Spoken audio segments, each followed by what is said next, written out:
मेरा नाम श्वेता है।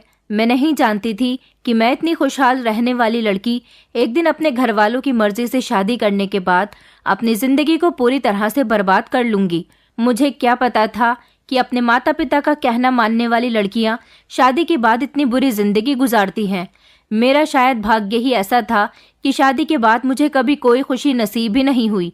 ये कहानी मेरी है। मेरी ख्वाहिशों का कत्ल किया गया था। ये कहानी है गरीबों की, ये कहानी है मजबूरी की, ये कहानी है बेबसी से भरे उस वजूद की जिसने हमेशा तकलीफ ही सही हो। ये कहानी है इस संसार के जीते जागते इंसानों की। ये कहानी है मेरी और आपकी, मतलब कि हम सब की। और मैं एक लड़की हूँ। जी हाँ, मैं एक लड़की हूँ और इस संसार में एक लड़की होना ही बहुत बड़ा जुर्म है। और फिर मैंने एक सबसे बड़ा जुर्म और किया था। वो ये था कि मैं खुद लड़की थी और मैंने लड़कियों को ही जन्म दिया था। मैं लड़का पैदा नहीं कर पाई थी, जिसकी सज़ा मुझे सारी ज़िंदगी मिलती रही। क्या लड़कियों को जन्म देना इतना बड़ा जुर्म होता है कि औरत सारी ज़िंदगी उसकी सज़ा भुगतती रहे, सारी तकलीफ़ों को खामोशी से बर्दाश्त करती रहे? क्या औरत अपनी मर्जी से अपनी ज़िंदगी नहीं जी सकती? क्या औरत ही हर काम गलत करती है? ये मैं उन औरतों से पूछना चाहती हूँ जो खुद औरत होते हुए उस औरत को गाली देती हैं जिसने लड़की पैदा की होती है। क्या तुम खुद औरत नहीं हो? क्या तुमने अपनी माँ के पेट से जन्म नहीं लिया? उन औरतों पर मुझे शर्मिंदगी महसूस होती है जो औरत को इतने ताने देती है कि वो औरत बेटी पैदा होने पर अपने आप को अंदर से मार लेती है। वो जिंदा नहीं रहती, बल्कि एक जिंदा लाश बनकर इस दुनिया में चलती फिरती रहती है। उसके जज्बात का कत्ल हो चुका होता है, मगर फिर भी वो अपने बच्चों की खातिर अपनी जिंदगी गुजार रही होती है। मैं अपने माता पिता की लाडली बेटी थी और मैं एक मिडिल क्लास फैमिली से बिलोंग करती थी। मैं बहुत खुश रहती थी। मेरे माता पिता ने मुझे जिंदगी की सारी खुशियां दी थीं, मगर मैं नहीं जानती थी कि मेरा आज जितना हसीन और खूबसूरत है, आने वाला कल इतना हसीन और खूबसूरत नहीं होगा, बल्कि मैं तो खुशियों के लिए ही तरस जाऊंगी। मैं अभी कॉलेज में पढ़ाई कर रही थी। मेरी ज़िंदगी बहुत अच्छी गुजर रही थी। मेरे मम्मी पापा मुझे बहुत प्यार करते थे। मेरी मम्मी को शुरू से ही टीबी की बीमारी थी। वो इस बीमारी से कई सालों से जूझ रही थी और उनका ट्रीटमेंट भी चल रहा था। मेरी मम्मी सिर्फ दवाइयों पर ही अपनी ज़िंदगी जी रही थी। मेरे पापा के एक दोस्त है, शरद अंकल। वो ज़्यादातर मेरे पापा से घर के बाहर ही मिला करते थे। कभी कोई फंक्शन होता तो तभी वो हमारे घर पर आते थे। उनके यहाँ हमारा आना जाना ज़्यादा नहीं था और हम भी उनके घर किसी फंक्शन पर ही जाते थे।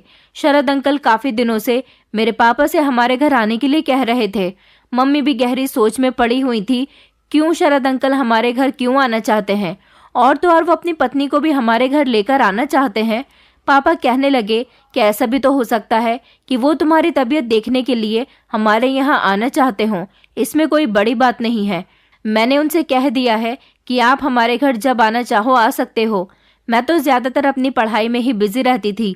घर के काम करने के लिए नौकरानी थी और वही मम्मी की सेवा किया करती थी। मेरी मम्मी कहती थी कि तुम ज़्यादातर अपनी पढ़ाई पर ही ध्यान दिया करो, मेरी फिक्र मत करो, मैं तो ठीक हो जाऊंगी। और मुझे भी यही उम्मीद थी कि मेरी मम्मी एक न एक दिन ज़रूर ठीक हो जाएंगी, क्योंकि उनका इलाज हमने शहर के बेस्ट डॉक्टर्स से करवाया था। हम सब लोग एक साथ बैठकर खाना खाया करते थे। जिंदगी इसी तरह से बहुत खुशहाल गुजर रही थी जब एक दिन पापा के पास शरद अंकल की कॉल आ गई और उन्होंने कहा कि मैं अपनी वाइफ के साथ आपके यहाँ आना चाहता हूँ। पापा ने उन्हें डिनर पर इनवाइट कर दिया था। मम्मी ने नौकरानी से कह दिया था कि आज काफ़ी सारी डिशेस बना लेना, घर में गेस्ट आ रहे हैं। मैं सुबह कॉलेज जाती तो दोपहर को ही कॉलेज से वापस आती और उसके बाद मैं शाम के टाइम कंप्यूटर इंस्टीट्यूट जाया करती थी। वहाँ से आते आते मुझे शाम के 7 बज जाते थे। मम्मी पापा ने आज मुझसे कह दिया था कि आज तुम्हें जल्दी घर आना है। तुम जानती हो ना कि हमारे घर पर गेस्ट आ रहे हैं। मैंने पापा से कहा था, पापा वो आपके दोस्त हैं तो आप ही ज़्यादा उनसे बातचीत करना, मैं उनके सामने ज़्यादा नहीं टिकूंगी। मम्मी कहने लगी कि बेटा ऐसा नहीं कहते, अपना बिहेवियर लोगों के साथ अच्छा करो, लोगों के साथ मेलजोल बढ़ाया करो, तभी तो लोग तुम्हारे बारे में जानेंगे पहचानेंगे और तुम भी लोगों के बारे में जानकारी रखोगी।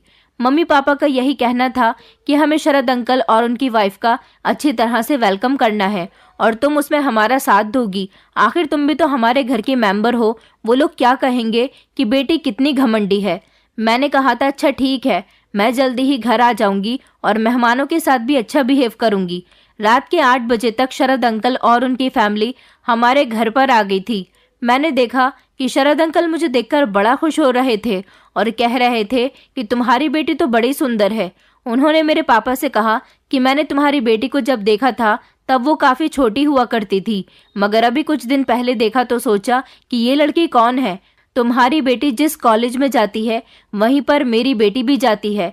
मैं अपनी बेटी को कॉलेज से लेने गया था, तब मेरी बेटी ने मुझे बताया कि ये आपके दोस्त विकास अंकल की बेटी है।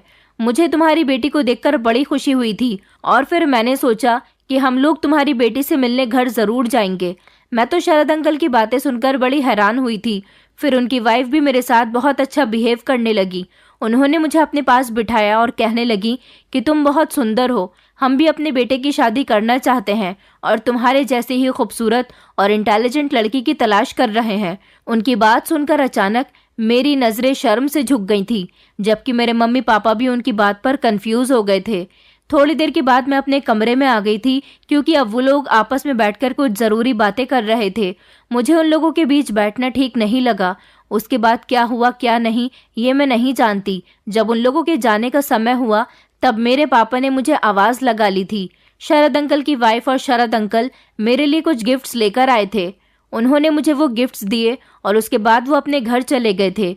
उन लोगों के जाने के बाद मेरी मम्मी पापा से कह रही थी, आप इन लोगों से मना कर देना कि हम अपनी बेटी की शादी अभी नहीं करेंगे और ना ही हम अभी उसका रिश्ता लगाना चाहते हैं। अभी हमारी बेटी पढ़ाई कर रही है और उसका सपना है कि वो जॉब करना चाहती है। हम अभी से ही उसका रिश्ता नहीं कर सकते, इसलिए हमारी तरफ से अभी इनकार है। मम्मी की बात सुनकर पापा कहने लगे कि अच्छा अभी थोड़ा सोच विचार करते हैं, उसके बाद ही जवाब देते हैं। अभी मैं कोई फाइनल जवाब नहीं देना चाहता। मम्मी कहने लगी कि हमारा फाइनल जवाब यही होगा कि हमारी बेटी अभी पढ़ाई कर रही है और अभी उसकी शादी की उम्र नहीं है। मम्मी पापा की बात सुनकर मैं समझ गई थी कि ये लोग हमारे घर पर क्यों आए थे। दरअसल इन लोगों ने मुझे कहीं पर देख लिया था और फिर इनको पता चला कि मैं तो उन्हीं के दोस्त की बेटी हूँ, तो फिर ये हमारे घर अपने बेटे का रिश्ता मेरे लिए लेकर आ गए। इससे पहले तो वो कभी हमारे घर पर नहीं आए थे। भले से ही पापा शरद अंकल के दोस्त थे, ना तो पापा उनके घर कभी जाते थे और ना ही वो कभी हमारे घर पर आते थे। बस उन दोनों की आपस में फ़ोन पर बात होती थी या फिर वो बाहर कहीं पर एक दूसरे के साथ मुलाकात कर लिया करते थे। घर पर आना जाना दोनों फैमिलीज में से किसी का भी नहीं था। मैं तो अपने कमरे में आ गई थी और फिर आराम से सो गई। मम्मी पापा के बीच क्या बात हुई मैं नहीं जानती थी, क्योंकि मुझे अभी अपनी शादी में कोई इंटरेस्ट नहीं था। मम्मी सही कह रही थी कि मुझे अभी शादी नहीं करनी, मुझे अभी पढ़ाई करनी थी और मैं जॉब करना चाहती थी। वैसे तो हमारे घर में किसी चीज़ की कोई कमी नहीं थी, मेरा जॉब करना कोई ज़रूरी नहीं था, लेकिन जॉब करना मेरा एक सपना था। मेरी उम्र 24 साल थी और अभी मेरी शादी में 4 साल का समय लग सकता था और शरद अंकल तो अपने बेटे की शादी 1 साल में ही कर देना चाहते थे। मेरी मम्मी की तरफ से तो इस रिश्ते के लिए इनकार ही था, मगर पापा इनकार नहीं करना चाहते थे। मैंने अपने मम्मी पापा को एक दिन बातचीत करते हुए सुना था। मम्मी पापा से बहस कर रही थी कि मैं अभी अपनी बेटी की शादी नहीं करना चाहती हूँ, लेकिन पापा कह रहे थे कि शरद का बेटा बहुत पढ़ा लिखा है, देखने में बहुत खूबसूरत है, मैं उससे मिल चुका हूँ, मुझे तो वो बहुत पसंद है और इस तरह मेरी और शरद की दोस्ती भी गहरी हो जाएगी। उसका परिवार भी बहुत अच्छा है, घर भी बहुत बड़ा बना हुआ है, हमारी बेटी वहाँ पर बहुत खुश रहेगी। लड़का अच्छी नौकरी करता है, उसके 3 भाई हैं और 2 बहनें हैं। दोनों बहनों की शादी हो चुकी है और एक बड़े भाई की भी शादी हो गई है। मैं तो कहता हूँ कि अभी रिश्ते से इनकार नहीं करते हैं, अभी थोड़ा सोच विचार कर लेते हैं। मुझे लगता है कि मेरी बेटी को इससे बेहतर रिश्ता कहीं और नहीं मिल सकता। मैं तो अपने दोस्त को अच्छी तरह से जानता हूँ, उसकी फैमिली को भी अच्छी तरह से जानता हूँ। अनजान लोगों में अपनी बेटी देने से अच्छा है कि अपने ही दोस्त के घर में अपनी बेटी को दे दूँ, जहाँ पर मेरी बेटी बहुत खुश रहेगी। मम्मी को इस रिश्ते से कोई प्रॉब्लम नहीं थी, बस मम्मी को यही लगता था कि मैं अभी पढ़ाई कर रही हूँ, अभी मुझे अपना सपना पूरा करना है और अभी मेरी शादी की भी उम्र नहीं है। वैसे तो मम्मी को भी लड़का बहुत पसंद आया था, क्योंकि पापा ने मम्मी को शरद अंकल के बेटे का फोटो दिखा दिया था। मुझसे मेरे मम्मी पापा ने किसी तरह की भी कोई बात नहीं की थी, बस मैं उन लोगों की बातें खुद ही सुन लिया करती थी। कुछ दिन और गुजरे थे जब शरद अंकल और उनकी पत्नी भावना आंटी हमारे घर पर फिर से आ गए थे और फिर से मेरे मम्मी पापा पर रिश्ता करने का दबाव डाल रहे थे। उन लोगों ने अब कुछ ज़्यादा ही जिद करनी शुरू कर दी थी और मेरे पापा तो पहले ही इस रिश्ते के लिए राजी थे। पापा ने मम्मी की बात ना सुनते हुए फौरन ही इस रिश्ते के लिए हाँ कर दी थी और मम्मी कह रही थी कि आपको इतनी जल्दबाजी में फैसला नहीं करना चाहिए। वो लोग हमारे घर से बहुत खुश होकर गए थे क्योंकि वो लोग जो चाहते थे वो हो चुका था। मम्मी कह रही थी कि आपने इतनी जल्दी अपनी बेटी का रिश्ता क्यों लगा दिया। पापा ने कहा कि सिर्फ रिश्ता ही तो किया है, शादी 4 साल के बाद करेंगे, जब तक हमारी बेटी की पढ़ाई भी पूरी हो जाएगी और वो अपना जॉब करने वाला शौक भी पूरा कर लेगी। मेरी मम्मी का मूड पापा की तरफ से बहुत खराब था, लेकिन फिर कुछ दिनों बाद वो भी नॉर्मल हो गई थी। मुझे भी बता दिया गया था कि मेरा रिश्ता लग चुका है। मुझे मेरे होने वाले पति का फोटो भी दिखा दिया गया था। मैंने हमेशा अपनी मम्मी पापा के फैसले को ही अपना फैसला समझा था, इसीलिए मुझे रिश्ता लग जाने से कोई दिक्कत नहीं थी।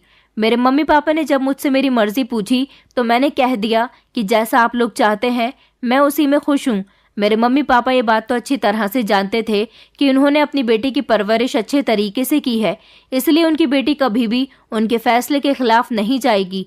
इस तरह मेरा रिश्ता शरद अंकल के बेटे के साथ पक्का हो गया था और शादी 4 साल बाद करने की बात हुई थी। लेकिन मेरी मम्मी दिन ब दिन अब बीमार होती जा रही थी। हम लोग मम्मी की तरफ से बहुत ज़्यादा परेशान रहने लगे थे। पापा को हमेशा मेरी फिक्र सताती थी क्योंकि ले देकर मैं उनकी एक ही तो बेटी थी।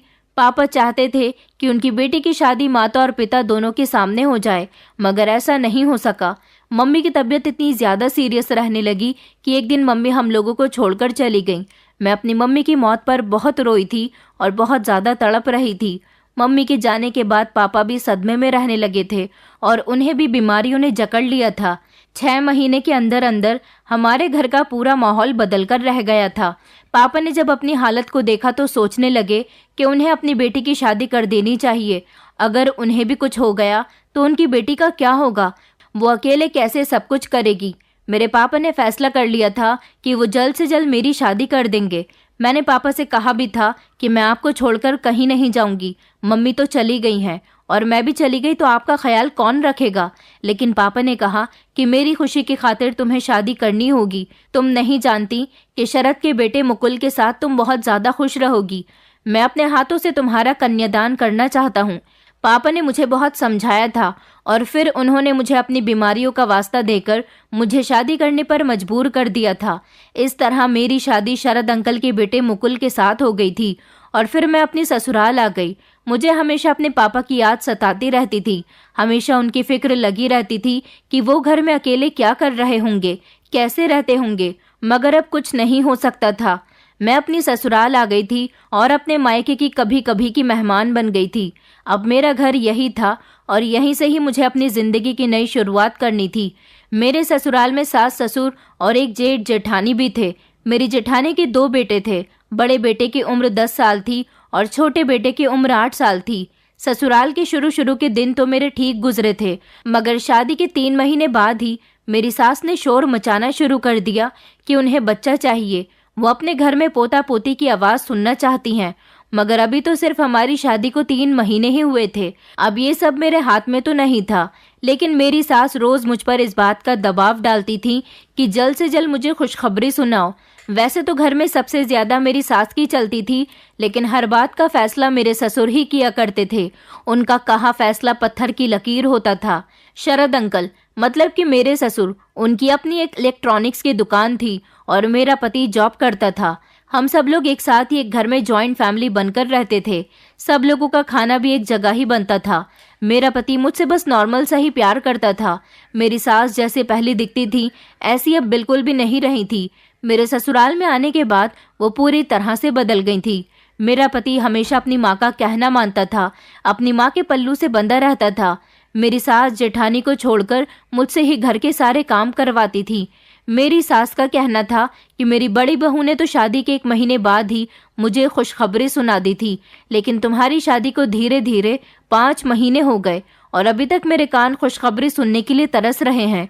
मेरी जेठानी घर में आराम करती थी और मेरे आ जाने के बाद तो जैसे इन लोगों को नौकरानी मिल गई थी। मेरे ससुर के सामने तो मेरी जेठानी और सास ऐसे रिएक्ट करती थी जैसे मुझसे बहुत प्यार करती हैं, लेकिन उनके जाने के बाद मेरे साथ बहुत बुरा सुलूक किया जाता था। ज़बरदस्ती मेरी सास घर के सामान को इधर उधर फैला देती थी ताकि मैं बार बार घर की सफाई करती रहूं, और सारा दिन मुझे इसी तरह से गुजर जाता था।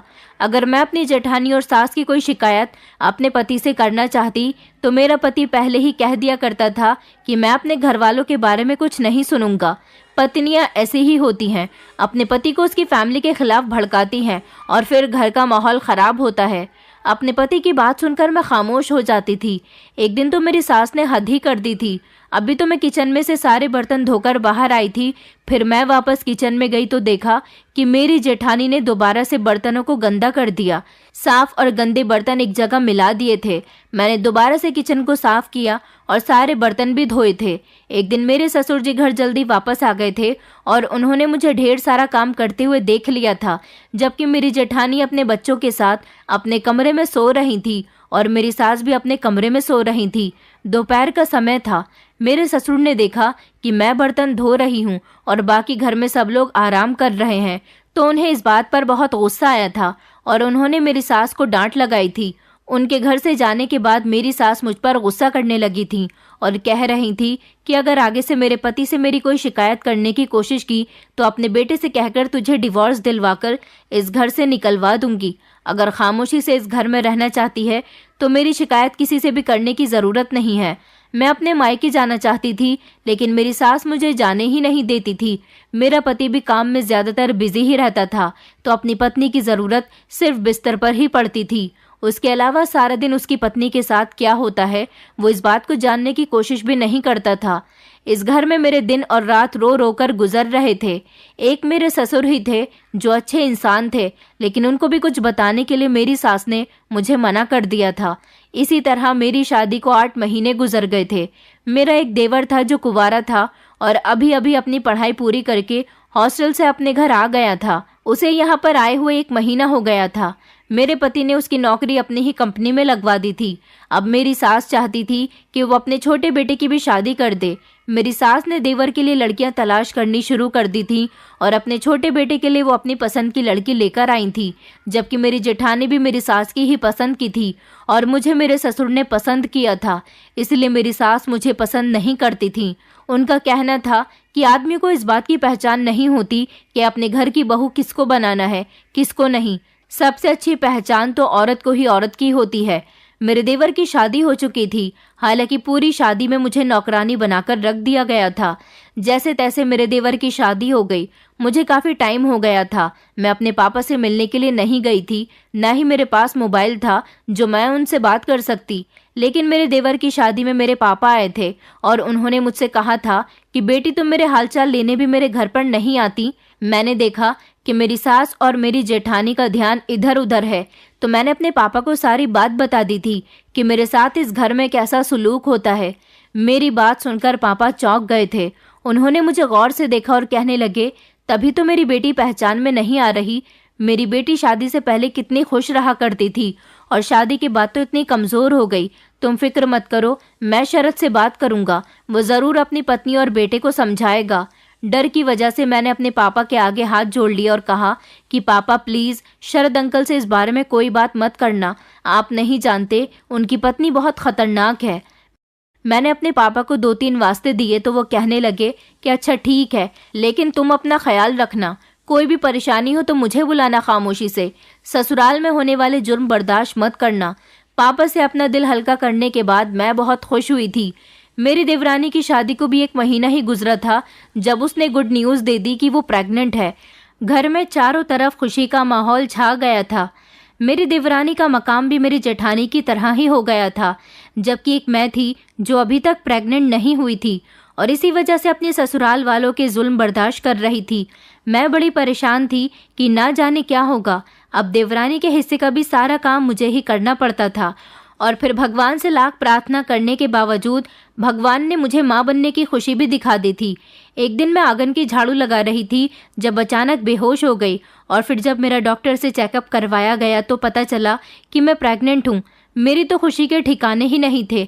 मेरी सास और पति इस बात से खुश हुए थे, मगर उनकी खुशी मुझसे नहीं, आने वाले बच्चे से थी। मेरा पति पहले जो मुझ पर ध्यान नहीं दिया करता था, अब उसने मुझ पर ध्यान देना शुरू कर दिया था।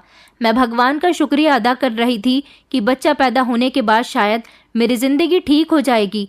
मेरी देवरानी मुझसे 2 महीने आगे थी और फिर जब मेरा 7वां महीना चल रहा था तो मेरी देवरानी ने बेटे को जन्म दिया। मेरी सास ने तो उसे खुशी के मारे गले से लगा लिया था और मेरी सास का कहना था कि तुम्हें भी बेटा ही पैदा करना है, वरना सोच लेना सारी जिंदगी इस घर की नौकरानी ही बन के रहोगी। ये बात सुनकर तो मैं और भी ज्यादा डर गई थी। पहले जो मैं हमेशा माँ बनने की प्रार्थनाएं करती थी, अब मुझे ये भी प्रार्थना करनी थी कि भगवान मुझे बेटी नहीं बेटा दे। आखिर के दिनों में मेरी कंडीशन बहुत ज़्यादा ख़राब हो गई थी क्योंकि मेरे अंदर खून की कमी थी और फिर जब मेरा 8वां महीना लगा तभी मेरी तबीयत बहुत ख़राब हो गई। मेरी प्रेगनेंसी के दिनों में तो मेरी सास ने घर का सारा काम कर लिया था क्योंकि उन्हें अपने घर का चिराग चाहिए था, मगर जब मेरी डिलीवरी हुई तो पता चला कि मैंने 8वें महीने में ही बेटी को जन्म दिया है, जो कि बहुत ज़्यादा कमज़ोर थी। ये खबर सुनकर तो जैसे सबके मुंह बन गए थे। किसी को भी मेरी बेटी का आना अच्छा नहीं लगा था। मेरी सास ने मेरे पति से मना कर दिया था कि अपनी बेटी को गोद में लेने की ज़रूरत नहीं है, लड़कियां कलमुही होती हैं। मेरी दोनों बहू ने, यहाँ तक कि मेरी दोनों बेटियों ने भी बेटे को ही जन्म दिया है। एक यही मनहूस है जिसने हमारे घर में लड़की पैदा कर दी है। मेरे पति ने अपनी बेटी को एक नज़र देखा तक नहीं था और इस तरह अपनी ससुराल में बेटी पैदा करने के बाद मेरी वैल्यू और ज़्यादा कम हो गई थी। दरअसल मैं अपनी सास को पसंद भी नहीं थी। मेरी सास मेरे पति की शादी किसी और से करवाना चाहती थी, लेकिन मेरे ससुर ने मुझे कॉलेज में देख लिया था जब वो मेरी नंद को कॉलेज से लेने गए थे और उन्हें पता चला कि मैं तो उनके ही दोस्त की बेटी हूँ, तो उनको जिद लग गई थी कि वो मेरी शादी अपने दूसरे नंबर वाले बेटे के साथ करवा कर ही रहेंगे। फिर मेरे घर वालों ने शर्त रख दी थी कि मेरी शादी में 4 साल लगेंगे, तो इस दौरान उन्होंने मेरी कुंवारी नंद की शादी कर दी थी और फिर मम्मी के चले जाने के बाद मेरी शादी भी हो गई थी। मेरी पूरी ससुराल में सबके पास बेटे ही थे, एक अकेली मैं ही थी जिसने बेटी को जन्म दिया था। यही वजह थी कि मेरी सास ने शादी के बाद मुझे ज़्यादा मुंह नहीं लगाया। उनका कहना था कि ये लड़की तो मुझे पहले ही पसंद नहीं थी, बस वो मेरे ससुर की तरफ से मजबूर हो गई थी और अपने पति के सामने भी वो मेरे साथ अच्छा रिएक्ट इसलिए करती थी क्योंकि मेरे ससुर थोड़े स्ट्रिक्ट थे। मगर मेरी ज़िंदगी बड़ी मुसीबत में आ गई थी। मुझे लगता था कि अब मेरी बेटी हो गई है, मैं इस तरह ज़िंदगी को नहीं गुजार सकती। मुझे अपने ससुर से एक न एक दिन शिकायत कहनी ही होगी, मगर वो एक दिन ज़िंदगी में आया ही नहीं। उससे पहले मेरे ससुर इस दुनिया को छोड़कर चले गए। वो अपनी दुकान पर बैठे हुए थे जब अचानक उन्हें हार्ट अटैक आया और ख़बर मिली कि मेरे ससुर इस दुनिया में नहीं रहे। कुछ दिन तक तो मेरे ससुर की मौत का गम मनाया जाता रहा, लेकिन उसके बाद सब कुछ नॉर्मल रूटीन पर आ गया था। मेरी सास ने अपने पति की मौत का फ़ायदा उठाया था और जिस कमरे में मैं अपने पति और बेटी के साथ रहती थी, मुझे वहां से निकालकर छत पर भेज दिया गया। छत पर सिर्फ एक छोटा सा कमरा बना हुआ था और कमरे का पक्का लिंटर भी नहीं था, बल्कि लोहे की टीन डली हुई थी। मैं अपनी मासूम सी बेटी के साथ छत पर रहने लगी थी। मुझे खाने के लिए खाना भी नहीं मिलता था। मेरे पति को जब मेरी ज़रूरत होती वो मुझे बिस्तर पर बुला लिया करता था और इस तरह मैं एक बार फिर से प्रेग्नेंट हो गई थी और इस बार भी मैंने बेटी को ही जन्म दिया था। मैं 2 बेटियों की माँ बन गई थी। 2 बेटियां हो जाने के बाद तो मेरा जीना और भी ज़्यादा दुश्वार हो गया था। मेरी जेठानी, देवरानी, सास और मेरी दोनों नंदे सब मिलकर मुझे ताने दिया करती थी कि हमारे भाई की ज़िंदगी में आकर तुमने उनकी ज़िंदगी को बर्बाद कर दिया, हमारे भाई को बेटे का सुख प्राप्त नहीं करा सकी। मेरी दोनों नंदी भी बहुत चालाक और तेज थीं और जब मैं इन सब के हाथों बेइज्जत होती थी तो मेरी जेठानी और देवरानी मुझे देख देख कर खुश हुआ करती थी, क्योंकि आने वाले टाइम के लिए उनका सिक्का इस घर में मजबूत हो रहा था। मेरी बेटियों को इस घर में कोई मुंह नहीं लगाता था। मेरे साथ बहुत अत्याचार हो रहे थे। घर के सारे काम मैं करती थी, मुझे बासी खाना दिया जाता था। मेरी छोटी छोटी मासूम बेटियों को मैं अपना दूध पिलाया करती थी, मगर मेरी सेहत दिन ब दिन कमज़ोर होती जा रही थी क्योंकि मेरी कमज़ोरी दूर करने के लिए मुझे कुछ खाने को ही नहीं मिलता था। कुछ दिनों बाद मुझे पता चला कि मेरे पापा भी बहुत बीमार रहने लगे हैं। मैं उनसे मिलने जाना चाहती थी, मगर मेरी सास ने मुझे बालों से पकड़कर मारा और कहा कि अगर अपने मायके में कदम भी रखने की कोशिश की तो इस घर से अपनी बेटियों को लेकर चली जाना। मैं कुछ नहीं कर पाई थी और इसी तरह मेरे पापा भी इस दुनिया को छोड़कर चले गए। आखिरी समय में मैं अपने पापा से मिल भी नहीं सकी। अपने पापा की मौत के बाद मेरे दिल में अपने ससुराल वालों के लिए बहुत सारी नफरतें उमड़ रही थी। सबसे ज़्यादा बुरा तो मुझे अपने ससुर का लग रहा था, जो मेरे घर आकर ज़बरदस्ती मेरे रिश्ते की बात कर रहे थे। मैंने सोच लिया था कि मरने के बाद जब भगवान के यहाँ मेरा उनका सामना होगा तब मैं उनसे कहूँगी कि मेरी बिगड़ी हुई ज़िंदगी के जिम्मेदार सिर्फ और सिर्फ आप हैं। जैसे तैसे मैं अपना और अपनी बेटियों का गुजारा कर रही थी। मेरे पति के अंदर भले ही लाख बुराइयां थीं, वो हमेशा अपनी माँ के कहने में रहता था, लेकिन उसने मेरी बेटियां पैदा हो जाने के बाद उनको खर्चा देना बंद नहीं किया था। वो भले ही मुझे मेरे हिस्से का खर्च नहीं देता था, लेकिन मेरी दोनों बेटियों का खर्चा मुझे दिया करता था और मैं उन्हीं पैसों से अपनी बेटियों के लिए दूध लेकर आती थी, उन्हें पिलाती थी। लेकिन कभी बेटियों की तबीयत खराब हो जाती तो मेरा पति उन्हें पलटकर डॉक्टर तक के पास नहीं लेकर जाता था। सब कुछ मेरी ही जिम्मेदारी थी। जब छत पर रात को बारिश का मौसम होता और बिजली कड़कड़ाती तो मुझे बहुत डर लगता था। मैं अपनी बेटियों को अपने सीने से चिपटाए रखती थी और जब तेज की बारिश पड़ने लगती तो टीनों से पानी टपकने लगता था। इतना पानी टपकता कि अपनी बेटियों को सुकून से सुलाने के लिए मैं सारी रात उनको अपने पास लिटाकर दुपट्टे को हाथ से पकड़ लिया करती थी, ताकि सारा पानी उसमें समा जाए और मेरी बेटियां सुकून से सो सकें। दिन निकलते ही मुझे अपनी बेटियों को लेकर नीचे जाना होता था और घर के सारे काम करने होते थे। एक दिन मैंने अपनी सास को बातें करते हुए सुना था कि वो मेरे पति से कह रही थी कि बेटा, तू अब दूसरी शादी कर ले, मैं तेरे लिए बहुत अच्छी लड़की ढूंढ कर लाऊंगी और तू देखना, वो जल्द ही माँ बनने की खुशी हमें दिखाएगी और तुझे बेटे का ही बाप बनाएगी।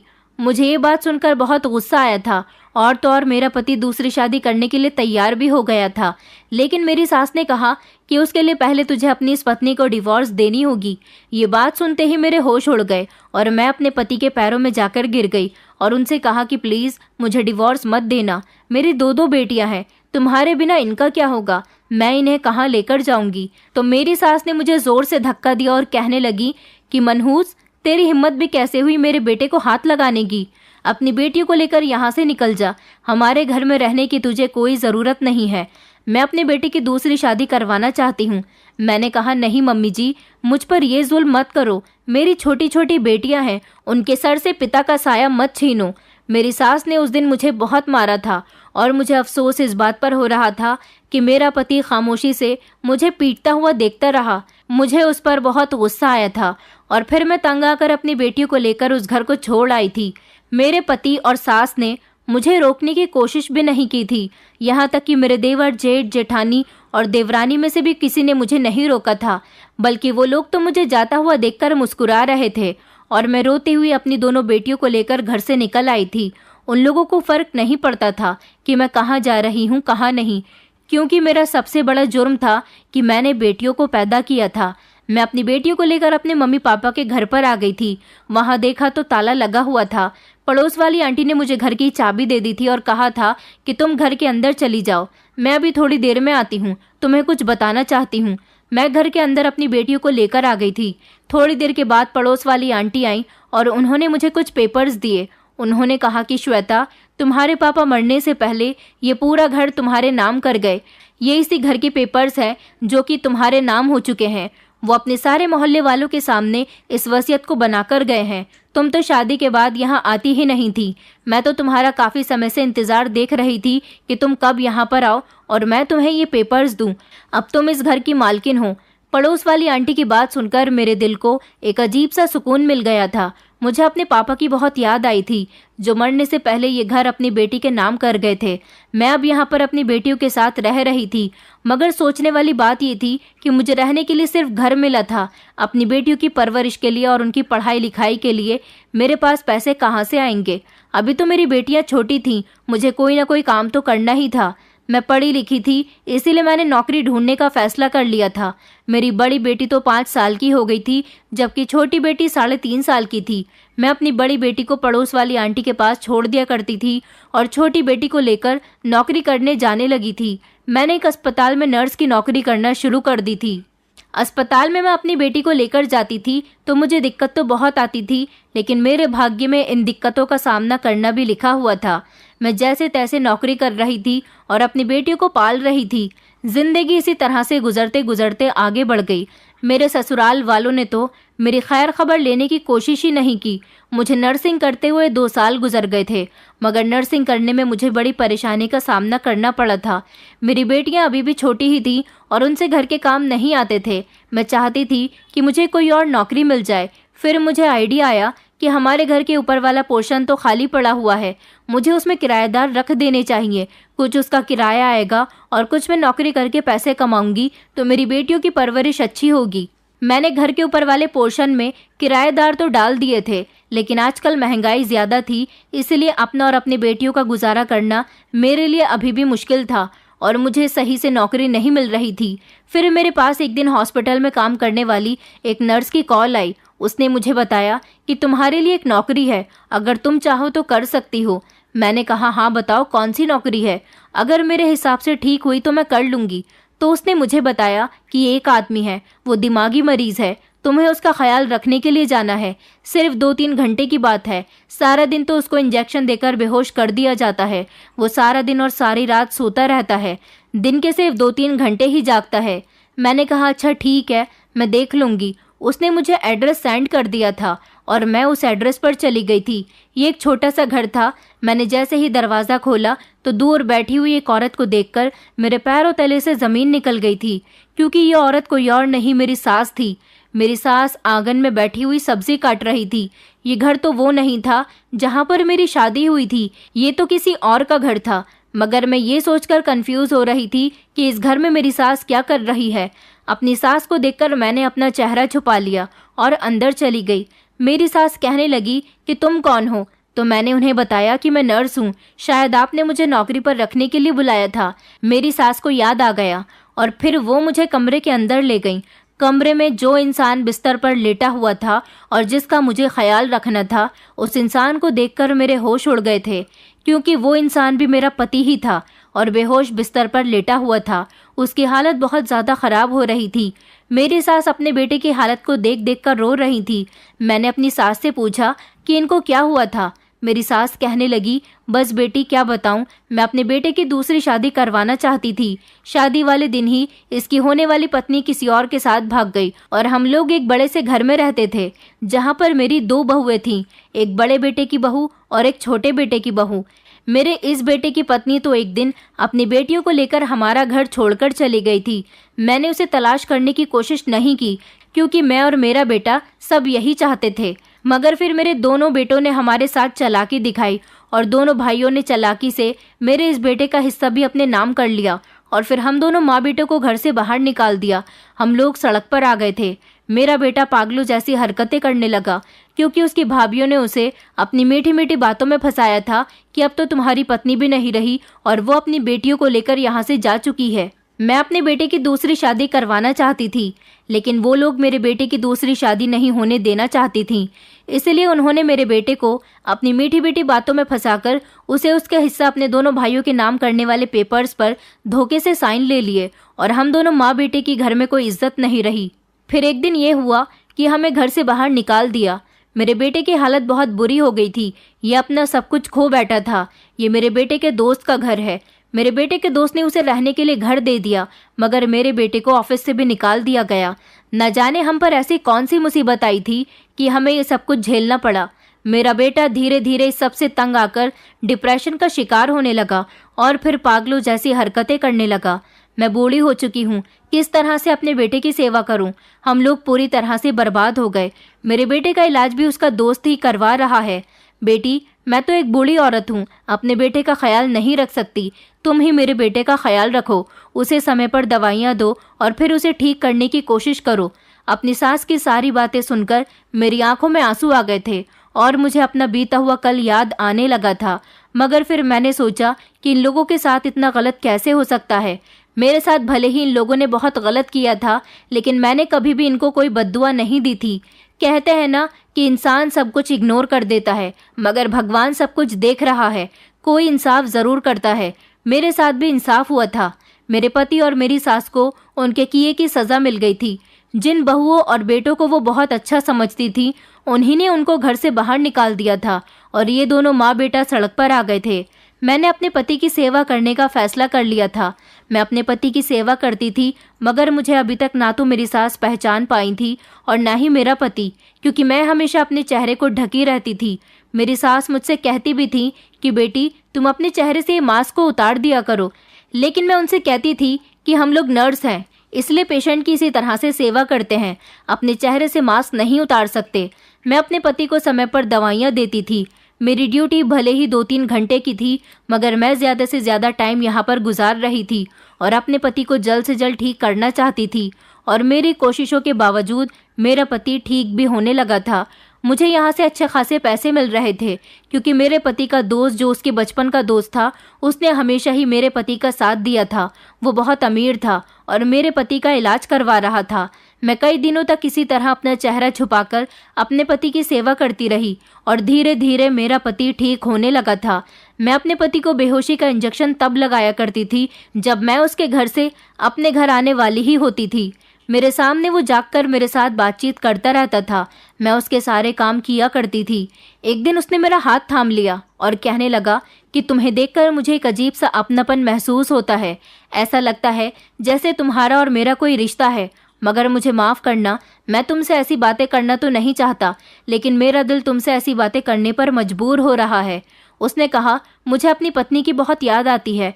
मेरी पत्नी मुझसे बहुत प्यार करती थी, मेरे घर के सारे काम किया करती थी। मैंने और मेरी माँ ने मिलकर उस पर बहुत अत्याचार किए।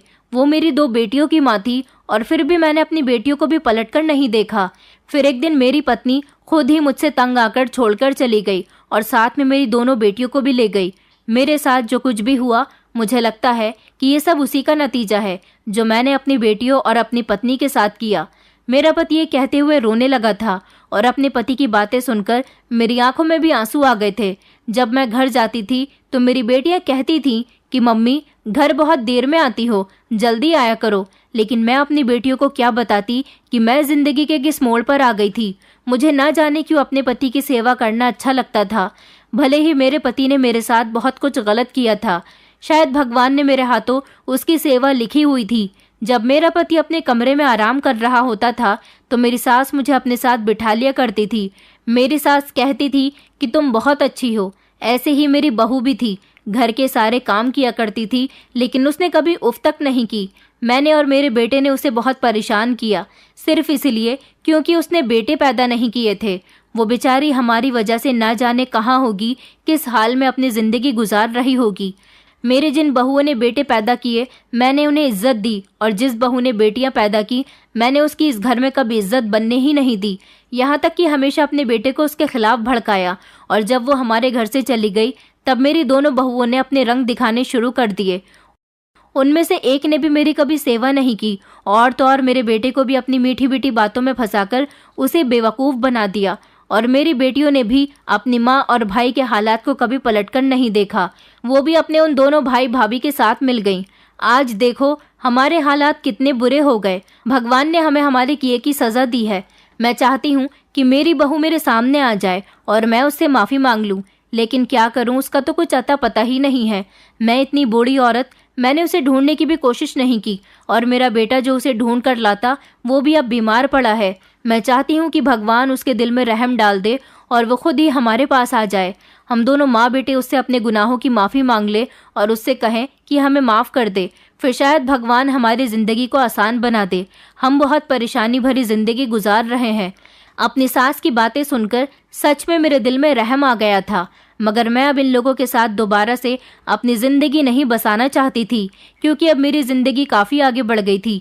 मैंने अपनी बेटियों की काफ़ी हद तक परवरिश कर ली थी, इसीलिए मैंने फैसला कर लिया था कि 1 हफ्ते बाद मैं इस नौकरी को छोड़ दूंगी। मैंने ये बात अपनी सास को बता दी थी कि मेरे घर में कुछ प्रॉब्लम्स हो गई हैं, मुझे ये नौकरी छोड़नी होगी। मेरी बात सुनकर मेरी सास परेशान हो गई और कहने लगी कि बेटी, तुम्हारे अलावा मेरे बेटे की सेवा कौन करेगा? तुम्हारी वजह से ही मेरा बेटा काफ़ी हद तक ठीक हो चुका है। अगर तुम ऐसा करोगी तो अच्छा नहीं होगा। आज मेरी सास मेरे आगे हाथ जोड़े हुए खड़ी हुई थी।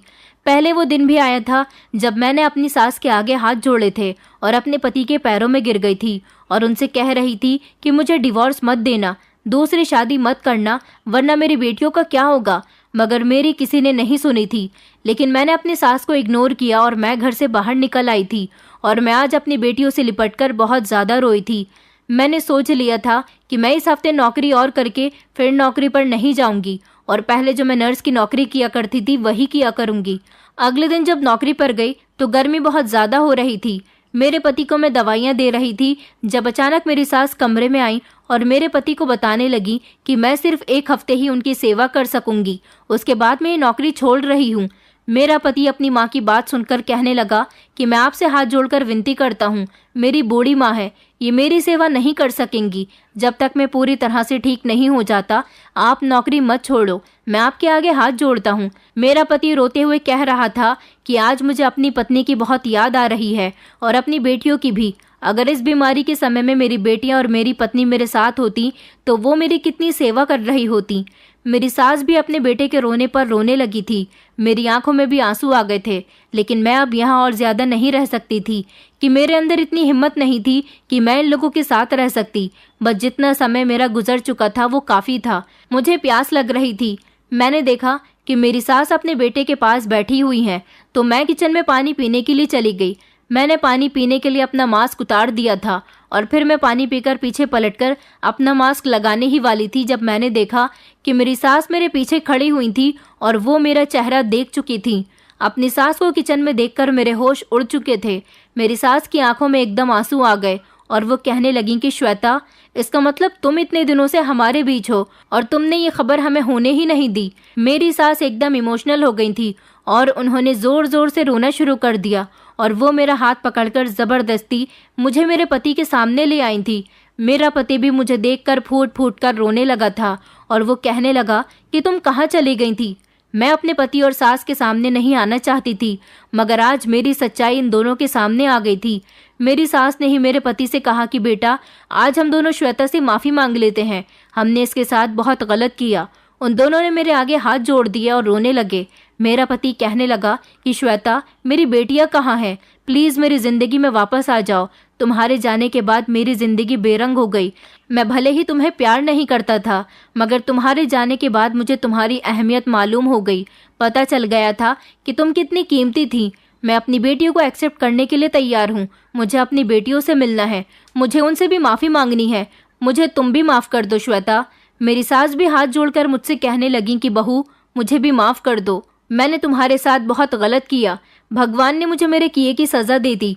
हमने तुम्हारे साथ इतना गलत किया, फिर भी तुम यहाँ अपना चेहरा छुपाकर मेरे बेटे की सेवा करती रही।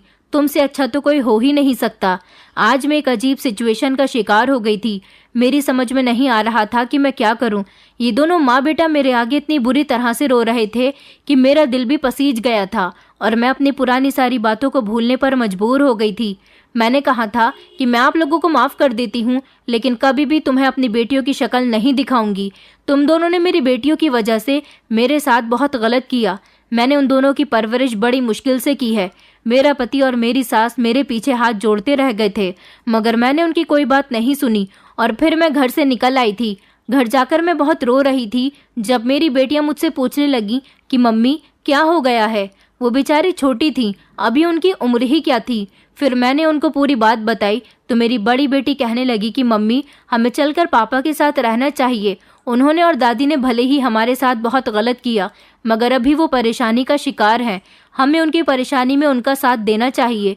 ज़रूरी तो नहीं कि उन्होंने हमारे साथ जैसा किया हम भी उनके साथ वैसा ही करें।